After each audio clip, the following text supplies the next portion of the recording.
নামে খ্যাত। মসজিদুল আকসা হযরত সুলাইমান আলাইহিস সালাম নির্মাণ করেছেন।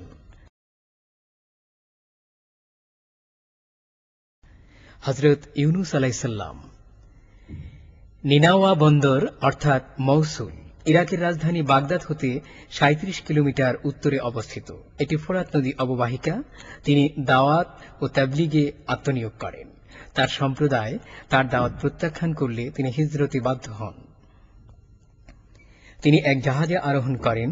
জাহাজ বিপদাক্রান্ত হয়। জাহাজের ভারত্ব বা বোঝা কমানোর জন্য কিছু আরোহীকে সাগরে নিক্ষেপের সিদ্ধান্ত গৃহীত হল। লটারিতে ইউনুস আলাইহিস সালামের নাম উঠলে তিনি সমুদ্রে নিক্ষিপ্ত হলেন। ফলশ্রুতিতে সমুদ্রের এক প্রকাণ্ড মাছ তাকে গিলে ফেলে, কেননা তিনি আল্লাহর অনুমতি ব্যতীত দেশ ত্যাগ করেন, যার কারণে তিনি মৎস্য উদরে নিমজ্জিত হন। হযরত ইউনুস আলাইহিস সালাম তার প্রায়শ্চিত্তে অনুতপ্ত ও লজ্জিত হন।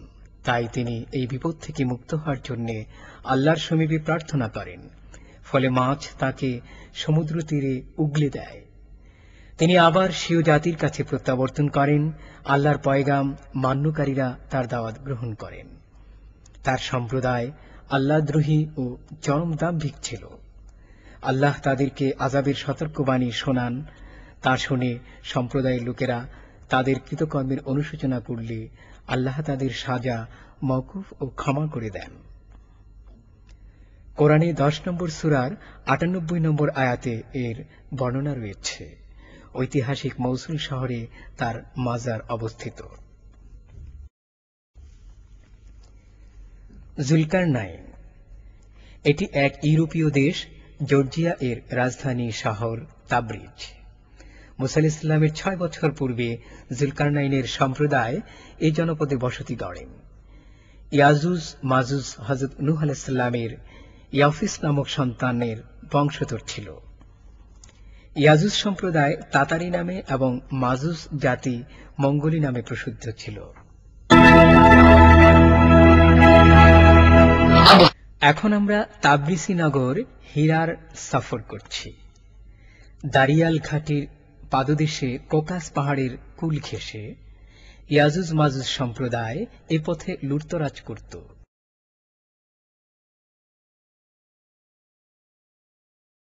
তিব্রিসি স্টেট ইউনিভার্সিটির ইতিহাস বিভাগের প্রফেসর ডক্টর এভরি ডুন্ডুয়া বর্ণনা করেন, অধিকাংশ লোকের মতে জুলকারনাইন ইরানের বাদশাহ ছিলেন। তাদের লুটতরাজে জর্জিয়ার অধিবাসীরা জুলকারনাইন বাদশার নিকট আবেদন করেন। তখন তিনি বলেন, সূরা কাহাফ আয়াত নম্বর 96, أتوني زبر الحديد حتى إذا ساوى بين الصدفين قال انفخوا حتى إذا جعله نارا قال آتوني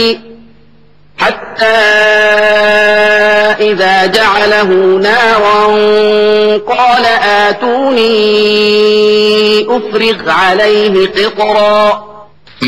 তোমরা আমার নিকট লৌহপিণ্ড সমূহ আনয়ন করো।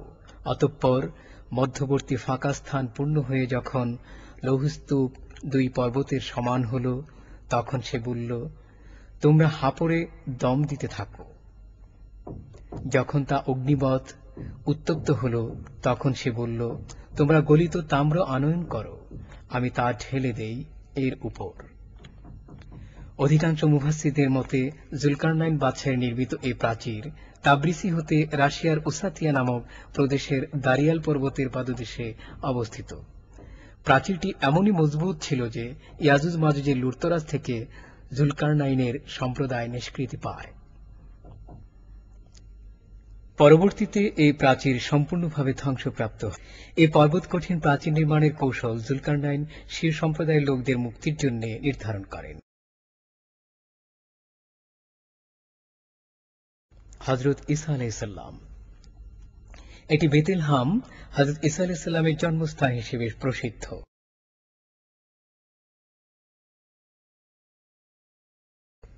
হাশরের ময়দানে আল্লাহ তাআলা হযরত ঈসা আলাইহিস সালামকে সম্বোধন করে বলবেন। সূরা মায়েদার 116 নম্বর আয়াতের সারাংশ এরূপ, হে মারিয়াম পুত্র ঈসা, তুমি কি বলেছিলে যে আল্লাহ ব্যতীত তুমি এবং তোমার মাতাকে মাবুদ বানাও? হযরত ঈসা আলাইহিস সালাম বলবেন, তুমি কতই না পবিত্র। আমি তোমার অধিকার ও অনুমতি বহির্ভূত কোনো কথা বলতে পারি না। আমি বললে তুমি তা অবশ্যই অবগত থাকতে। আমার অন্তরস্থ কথা তুমি জানো, অথচ তোমার গোপন কথা আমার অজানা। নিঃসন্দেহে তুমি অদৃশ্য জ্ঞাত। মাআরিব দাম। মাআরিব ইয়ামেনের রাজধানী হতে 200 কিলোমিটারের দূরত্বে অবস্থিত। এখানকার রানী বিলকিস সাবা গোত্রের ছিল। তিনি ঈসা আলাইহিস সালামের উপর ঈমান এনে জেরুজালেম গমন করেন। এটি সে সময়ের সাবা গোত্রের বসতি বাড়ি। তাদেরকে মহান আল্লাহ অগণিত অপরিন্ত নিয়ামত দান করেন। সূরা সাবায়ের আয়াত নম্বর 15-তে এর বর্ণনা রয়েছে।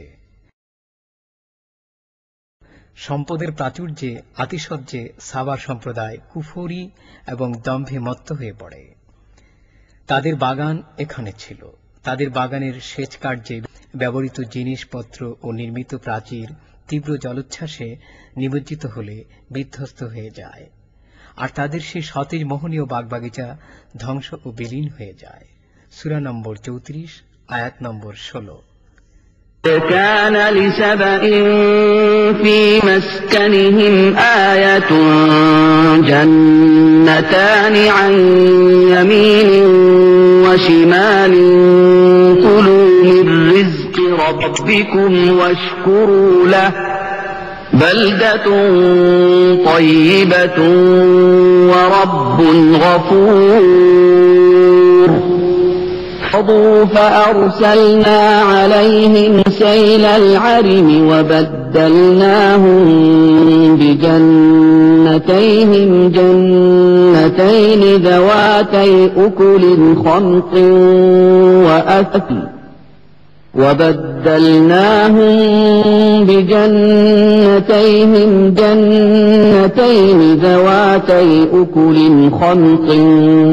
وأثل وشيء من سدر قليل পরে তারা অবাধ্য হল। ফলে আমি তাদের উপর প্রবাহিত করলাম বাঁধ ভাঙা বন্যা এবং তাদের উদ্যান দুটিকে পরিবর্তন করে দিলাম এমন দুটি উদ্যানে, যাতে উৎপন্ন হয় বিষাদ ফলমূল, ঝাউ গাছ এবং কিছু কুল গাছ। আমরা এখন ওই গুহায় সফর করছি, যার বর্ণনা পবিত্র কোরআনের সূরা কাহাফের 9 থেকে 26 নম্বর আয়াতে বর্ণিত হয়েছে। তারাজিম 98 থেকে 117 খ্রিস্টাব্দ পর্যন্ত রোম সাম্রাজ্যের খ্রিস্টান বাদশা ছিল। সে স্বীয় সম্প্রদায়কে প্রতিমা পূজায় বাধ্য করে, পূজায় অস্বীকারীদের হত্যা করার নির্দেশ দেয়। কিন্তু শুধু 6 জন যুবক ঘোষণা দিল, আমরা একমাত্র একক সত্তা মহান আল্লাহর ইবাদত করব, যার কোনো শরীক নেই। যীশুখ্রিস্ট কিংবা অপর কোনো প্রতিমার উপাসনা আমরা করব না। পরবর্তীতে এই যুবক দল সেখান থেকে হিজরত করে যান। পথিমধ্যে এক রাখালও এক আল্লাহর উপর ঈমান এনে তাদের দলভুক্ত হয়ে যায়। ওই রাখালের একটি কুকুরও ছিল। সেই কুকুরকে সঙ্গে করে ওই 7 যুবক জর্দানের রাজধানী আম্মানের নিকটবর্তী রতিন পর্বতের গুপ্তস্থানে আত্মগোপন করে। তারা আল্লাহর নিকট দোয়া করল, হে পরওয়ারদিগার, আমাদের উপর তোমার রহমত নাজিল করো, আমাদেরকে এই বিপদ সংকুল অবস্থা থেকে মুক্তি দিয়ে আমাদের সাহায্য করো।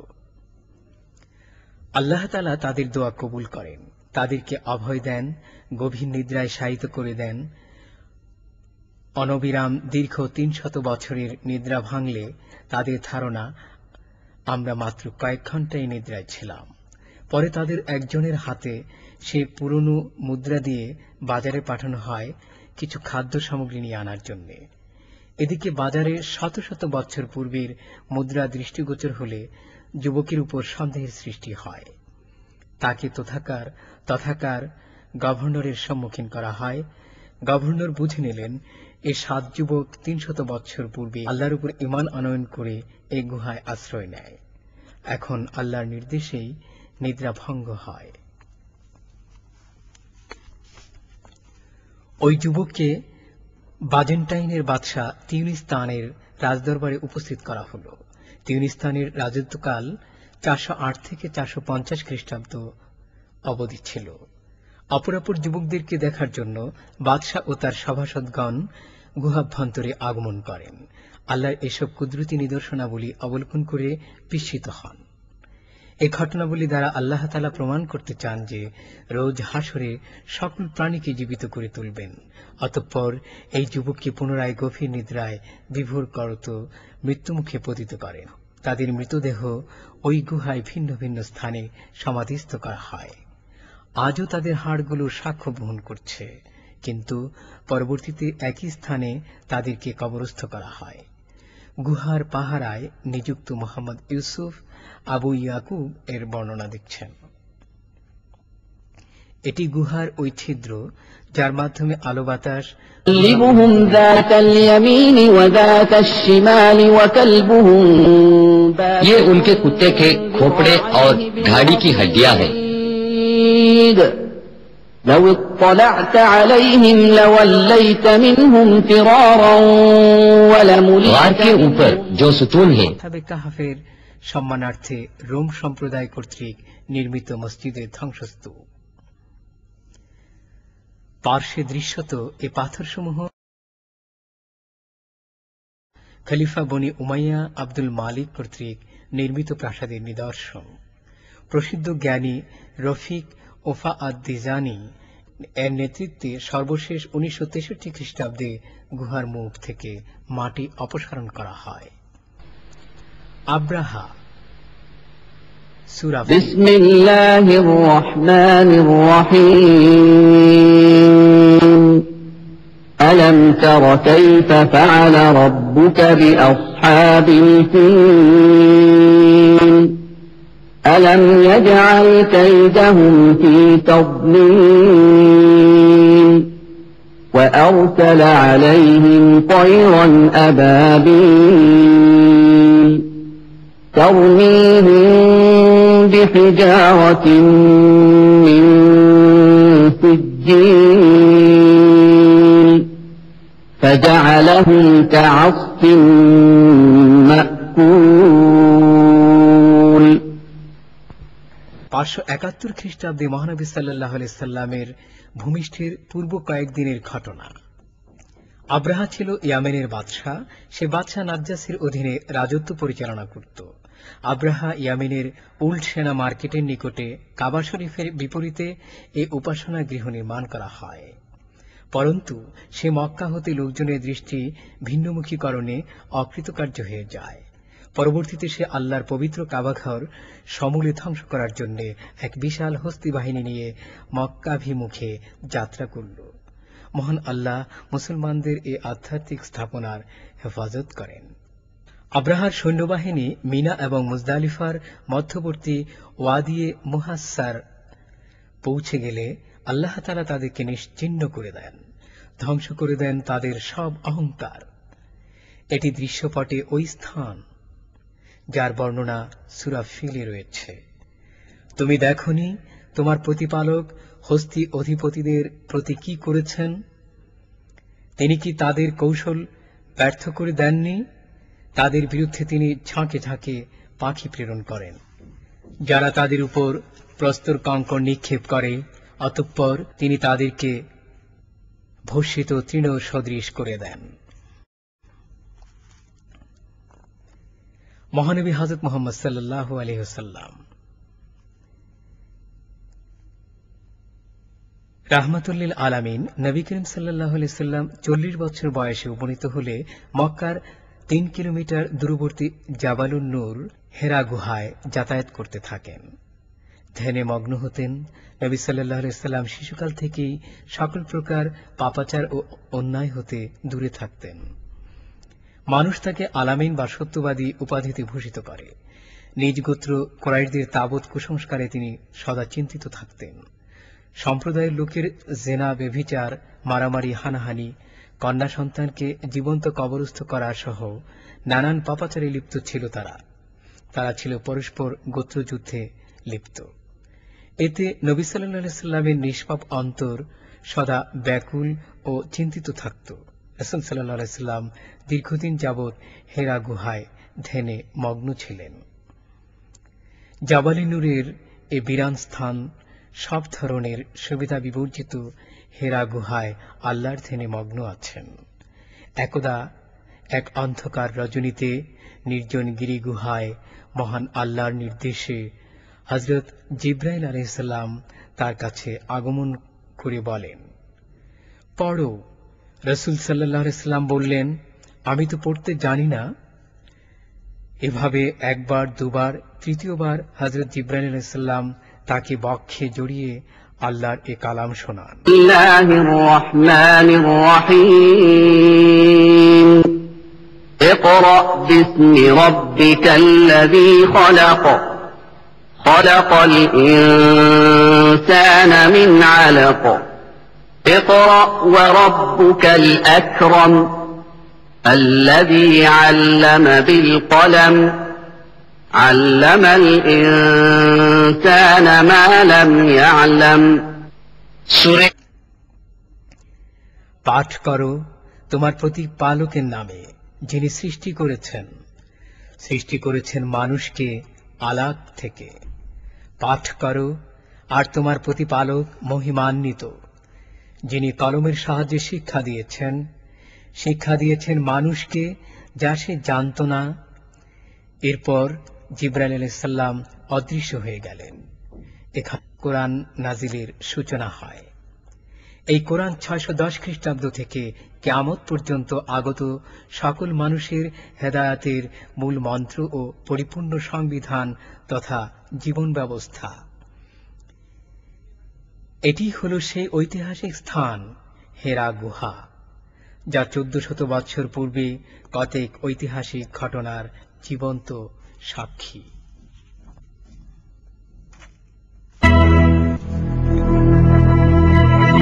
হেরা গুহা পরবর্তীতে জাবালে নূর তথা নুরির পর্বত নামে খ্যাতি লাভ করে। হেরা গুহা থেকে শুরু হয়ে রাসূল সাল্লাল্লাহু আলাইহি সাল্লামের দীর্ঘ 23 বছর নবুয়তির মিশন পরিচালনায় নানাবিধ ঘটনার আলোকে গঠিত মহান ঐশী গ্রন্থ। 53 বছর বয়সে নবী সাল্লাল্লাহু আলাইহি সাল্লাম আল্লাহর নির্দেশে শত্রুর বেড়াজাল থেকে মুক্ত হয়ে মদিনার সফর শুরু করেন। মুখলিস বন্ধু হযরত আবু বকর রাদিয়াল্লাহু তাআলা আনহুকে সফর সঙ্গী বানিয়ে সাউর গিরি গুহায় অবস্থান গ্রহণ করেন। আপনার দৃশ্যপটে এটি ওই সাউর নামক গিরি গুহা, যেখানে নবী সাল্লাল্লাহু আলাইহি সাল্লাম আবু বকরকে সঙ্গে নিয়ে 3 দিন পর্যন্ত আত্মগোপন করেছিলেন। শত্রুদল রাসূল সাল্লাল্লাহু আলাইহি সাল্লামের সন্ধানে গুহার দ্বারে পৌঁছায়। এহেন পরিস্থিতিতে ভীত সন্ত্রস্ত আবু বকর রাদিয়াল্লাহু তাআলা আনহুকে রাসূল সাল্লাল্লাহু আলাইহি সাল্লাম বলেন, তুমি কোনো প্রকার ভয় বা চিন্তা করো না, আল্লাহ আমাদের সঙ্গে আছেন। إلا تنصروه فقد نصره الله إذ أخرجه الذين كفروا ثاني اثنين إذ هما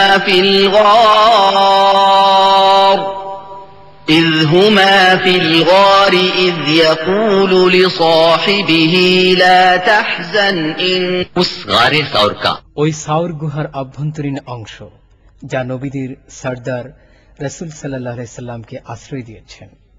সূরা নূহ 40 নম্বর আয়াতে এর বর্ণনা স্থান রয়েছে।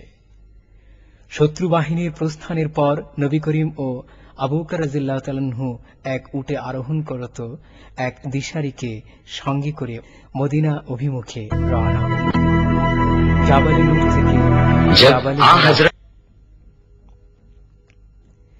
যখন রাসূল সাল্লাল্লাহু আলাইহি সাল্লাম মদিনার 3 কিলোমিটার পূর্বে কুবা নামক স্থানে পৌঁছেন, তখন রাসূল সাল্লাল্লাহু আলাইহি সাল্লামের উট হাঁটু গেড়ে বসে যায়। আল্লাহর নির্দেশে রাসূল সাল্লাল্লাহু আলাইহি সাল্লামের তত্ত্বাবধানে 4 দিনের মধ্যেই কুবা মসজিদ নির্মিত হয়। পরবর্তীতে সৌদি প্রশাসন এটাকে সম্পূর্ণ নতুন আঙ্গিকে পুনর্নির্মাণ করেন। মদিনায় পৌঁছে বনি সালিম গোত্রের মসজিদেই নবী করিম সাল্লাল্লাহু আলাইহি সাল্লাম ইসলামী ইতিহাসের প্রথম জুম্মার নামাজ আদায় করেন। এটি মসজিদুল জুমা। পরবর্তীতে প্রশাসন এটিরও পুনর্নির্মাণ সম্পাদন করেন।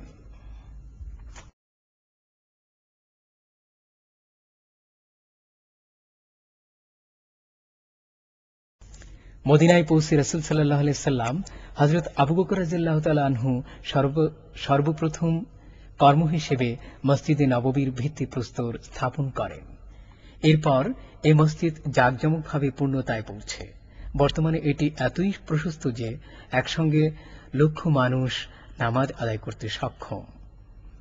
মসজিদ মুসলমানদের ঐতিহ্যবাহী সাংস্কৃতিক কেন্দ্র। রাসূল সাল্লাল্লাহু আলাইহি সাল্লামের জন্য মাদ্রাসা, আদালত, বিচারালয়, পার্লামেন্ট এই মসজিদই ছিল। রাসূল সাল্লাল্লাহু আলাইহি সাল্লামের ওফাত 632 খ্রিস্টাব্দের 8 জুন। এটি ওই দিবস যবে নবুয়তের দীপ্ত রবি রিসালাতের ক্রমধারার সমাপ্তি ঘটিয়ে পৃথিবীর এই নশ্বর দেহতে ত্যাগ করে মহান রব্বুল আলামিনের দিদারে ধন্য হন।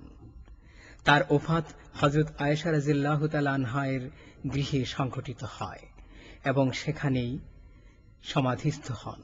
মদিনায় মসজিদে নববী সংলগ্ন এই দালানের অভ্যন্তরে নবী করিম সাল্লাল্লাহু আলাইহি সাল্লামের মাজার মুবারক অবস্থিত। হযরত আবু বকর সিদ্দিক ও ওমর ইবনে খাত্তাব রাদিয়াল্লাহু তাআলা আনহুর মাজারও এখানেই রাসূলের পাশে অবস্থিত। প্রাক ইসলামী যুগে যেখানে আরব ভূখণ্ডে ইসলামিক তাহজিব, তামাদ্দুন ও কৃষ্টি কালচারের গন্ধ পর্যন্ত ছিল না, 571 খ্রিস্টাব্দে হযরত আব্দুল্লাহ ও আমিনার আলিঙ্গনে মক্কায় রাসূল সাল্লাল্লাহু আলাইহি সাল্লাম জন্মগ্রহণ করেন। শিশু বয়স এতিমের মতো দুর্ভাগ্যের অনুভূতি প্রাপ্ত হন। স্কুল, কলেজ ও বিশ্ববিদ্যালয়ে শিক্ষা অর্জন করার সুযোগ পাননি তিনি। এমনকি লেখাপড়া শিক্ষার উপায় উপকরণ লাভেও সক্ষম হননি। এমন পরিবেশ পরিস্থিতিতে লালিত পালিত মুহাম্মদকে দুশমনরাও আলামিন বলে স্বীকার করত। তিনি জীবনের 40টি বছর পর্যন্ত মানুষকে কোনো প্রকার অত্যাশ্চর্য কথা শ্রবণ করাননি। 40 বছর পরবর্তী যেসব কথা তিনি শোনালেন তা ছিল আল্লাহ প্রদত্ত কালাম, আল কোরআনের বাণী। এখন পর্যন্ত আমরা তার বর্ণিত ঐতিহাসিক গ্রহণযোগ্য সাক্ষ্য প্রমাণ ভিত্তিক নিদর্শনসমূহ অবগত হলাম। কোরআন মজিদ ও ঐশী বাণী যা রান্নাঘর থেকে শুরু করে আন্তর্জাতিক পর্যায়ের সকল শ্রেণীর কার্যকলাপের পথ প্রদর্শন করে। গভীরভাবে লক্ষ্য করুন, মহান আল্লাহ এককভাবে সমগ্র জাহানের পালনকর্তা। রাজাধিরাজ আল্লাহ, তিনি ওই একমাত্র আল্লাহ। এই মহান সত্তারই ইবাদত করুন। অন্য কারো মাধ্যম ব্যতীতই আল্লাহর শাহী দরবারে দোয়া পরবশ হও। তিনি সৃষ্ট নন, অথচ সমগ্র সৃষ্টিকুলের মহান স্রষ্টা। এই পয়গামি শুনিয়েছেন আদম আলাইহিস সালাম থেকে শুরু করে ইউসুফ, মুসা ও মুহাম্মদ সাল্লাল্লাহু আলাইহি সাল্লাম পর্যন্ত সমগ্র নবীকুল। মানুষের জন্য আল্লাহর পয়গাম্বর ঘোষণা দিলেন, মৃত্যুর পরবর্তী জীবন স্মরণ করো, কিয়ামতের পর তোমাকে পুনরায় জীবন দান করা হবে। পুণ্যের পুরস্কার জান্নাত, পাপের পরিণাম জাহান্নাম আমাদের জন্য অপেক্ষমান। এটি মহাসত্য যে পড়ো কোরআন মজিদি। সমস্ত আসমানি ঐশী গ্রন্থের পরিসমাপ্তিকারী এক মহাগ্রন্থ এটি, যা হযরত মুহাম্মদ সাল্লাল্লাহু আলাইহি সাল্লামের উপর অবতীর্ণ হয়েছিল। এই ধ্বংসশীল পৃথিবীর অন্তিম পর্যন্ত এটির কোনো প্রকার পরিবর্তন সম্ভব হবে না। এটি একমাত্র মাধ্যম এই ধরাধামের শান্তি শৃঙ্খলা বর্তমান থাকার ও জান্নাত প্রাপ্তির। হে আল্লাহ, উভয় জাহানে আমাদের সফল কাম করুন।